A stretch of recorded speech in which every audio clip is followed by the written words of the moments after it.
many ghost stories. Yes, and holy shit, do I ever. Let's hear it. Let's go. All right, I was gonna, and thanks to this got me off a thing I didn't want to go to anyway. Oh shit! Now I'm intrigued.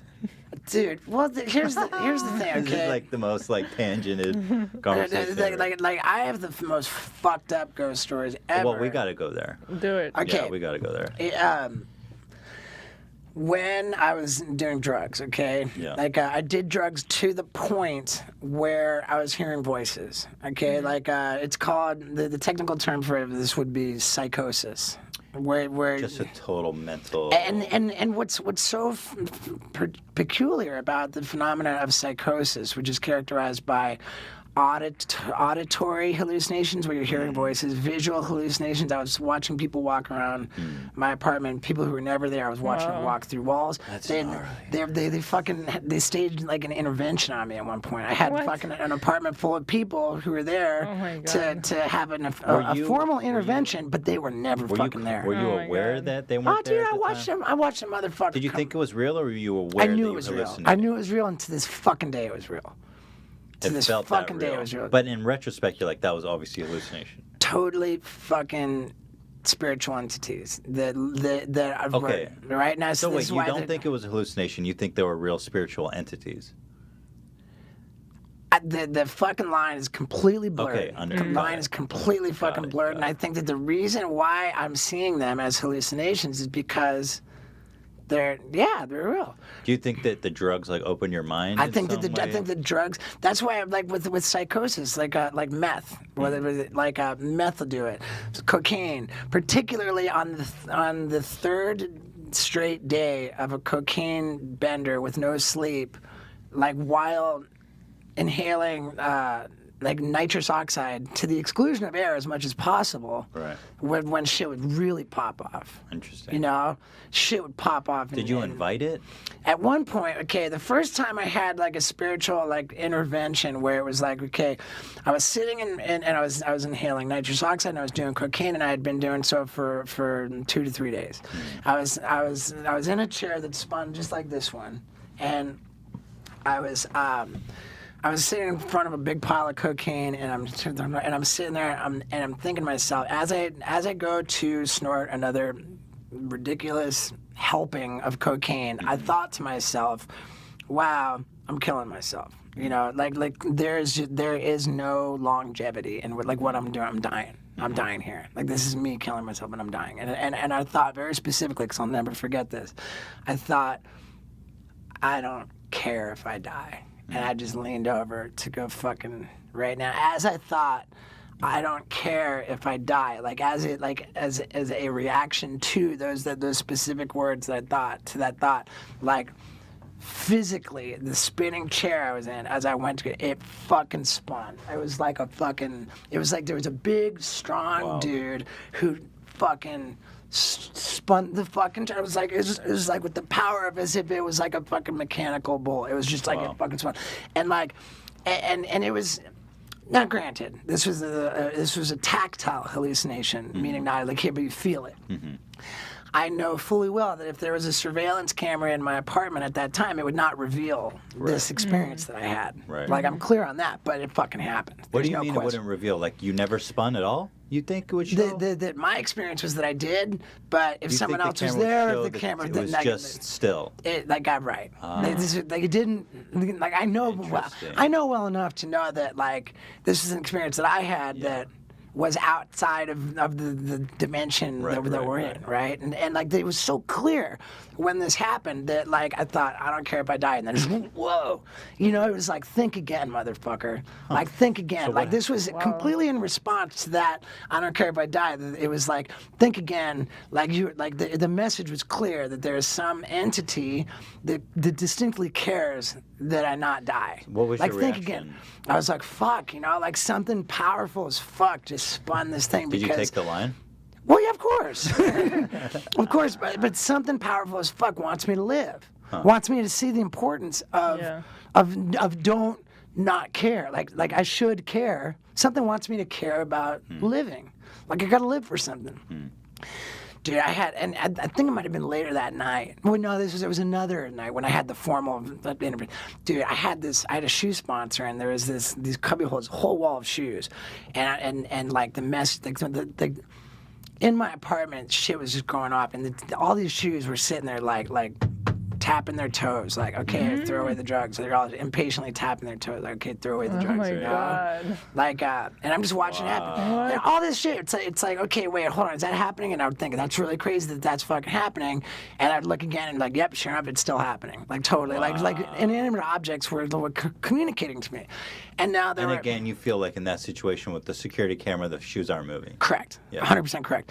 And so like it's spiritual entities, ghosts, like whatever, like my spirit friends. There were different classifications of them. There were angels, clearly angels that cared about me living, and they would even say in my ears, like, hey, we're worried about you, you know, like, like you're killing yourself and it's not okay. And they were very loving and angels, and they were like rooting for me. That's like really what I pray to this day. Like you know, like when you go to rehab and they say you have to have a higher power, like you know, like whatever spun that fucking chair is just, I pray to that, you know, something that cares about me. So there were the angels. Then there were demons. For sure there were demons. Like the voices were telling me like fucking suffocate yourself to death. They were urging me to kill myself. And it was like super dark and gnarly and super scary. Then, and I would probably classify this as demons as well, but much more fun. They like trickster spirits.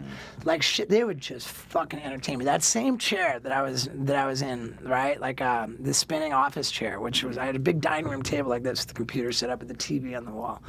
And that fucking chair, while I was in it, just caught fucking fire, just engulfed in flames, and the flames didn't hurt. It was just there showing off like cool shit for me. Like it was just like whoa, the chair, and I'm checking it out. Like sure enough, it's on fire. The whole fucking chair is just on fucking fire. And I'm like, whoa, fucking cool. I just wanted to do more drugs and pile more. That's why I classified these as demon spirits, because they just tricksters enabling you. They wanted me to. I loved it. So all this fucking shit was so cool. There was so much of it, like lights that were never even there, ever, were just flashing. It was a fucking light show, just like bomb, bomb, bomb, bomb. The curtains are opening and closing on their own. The whole place is going fucking nuts. And I'm like, whoa, this is the fucking coolest party ever. Like, and I just want to do more drugs to keep the shit happening. I had this. That's insane. That didn't scare you? Like I loved it. I loved it so much. At certain times, it got scary. There was a lot of fucking dark, creepy, scary shit that went down too. Like, were you by yourself usually when the show was going down? Always. Just you, always. party. There were a couple times, but the other person, if they were there, they wouldn't be privy to it. They would be like, you know, there are like rules for the spirits. But I had this. What are the rules? They're not supposed to interfere with. They can't physically affect. They can't like manipulate they can't interfere with free will. They can't like manipulate things to alter the course, you know. So really they've got Are those rules you learned from interacting with them? Yeah, and they weren't supposed to like say anything. They're like, and it's like the committee, and you can hear them kind of, you know, but like. And they're in another thing, but if you do enough drugs, that's why the same thing happens if you're on meth as if you're on coke, or even like sometimes the alcohol. Like all roads lead to the same place. If you do enough drugs, if you fuck yourself up enough, even PCP, like you erode the barriers between us and these entities, you know, and then you start experiencing. That's why I still believe it's real, dude. And dude, I had like some of the other trickster shit was fucking badass, man. Like, I had this globe, like the Earth, and the base of it, I drilled to a skateboard, and then the skateboard I drilled to the wall, so the globe is coming out, protruding like this.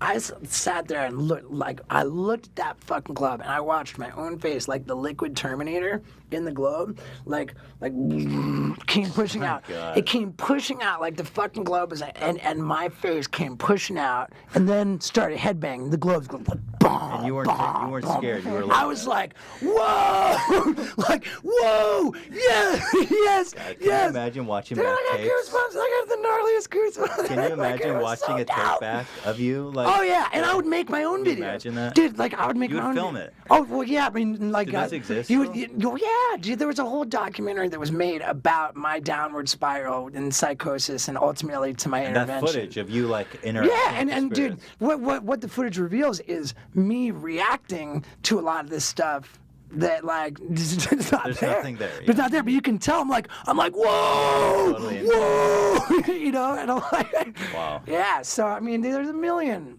That's a million fucking things, that dude. So is what is it? crazy. Okay, so in this world where these spirits are real, like what is their motivation? What are they doing like on the other side? And why is it so compelling to them to come interact with people on drugs?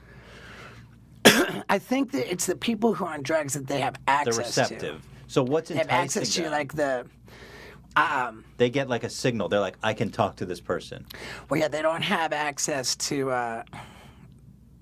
Like the. And not everybody. Right, I think, like, and I don't know. I mean, maybe I'm just out of my mind. But, No, and I mean, it's but, your and the- personal experience. Right, that's right. fascinating, My experience, my belief, is that the barriers are you know, like for you.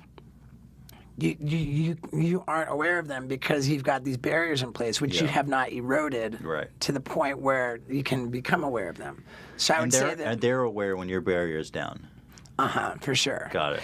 And what's their motivation? I think with the trickster stuff, that just made me so hungry to keep that shit happening. I just want like this all like just even the voices, everything, like the people walking around. I watched a fucking dude come out. Like I lost my mom in 2003, and you know, it was like really kind of a traumatic thing for me. Not that I lost my mom, but the last 5 years of her life, where she survived an aneurysm, and she was very fucking damaged. Like she was physically and mentally horribly disabled, and had bed sores, and it was just fucking terrible. Like she was in great pain, and her last 5 years were traumatic, and that fucked me up a lot.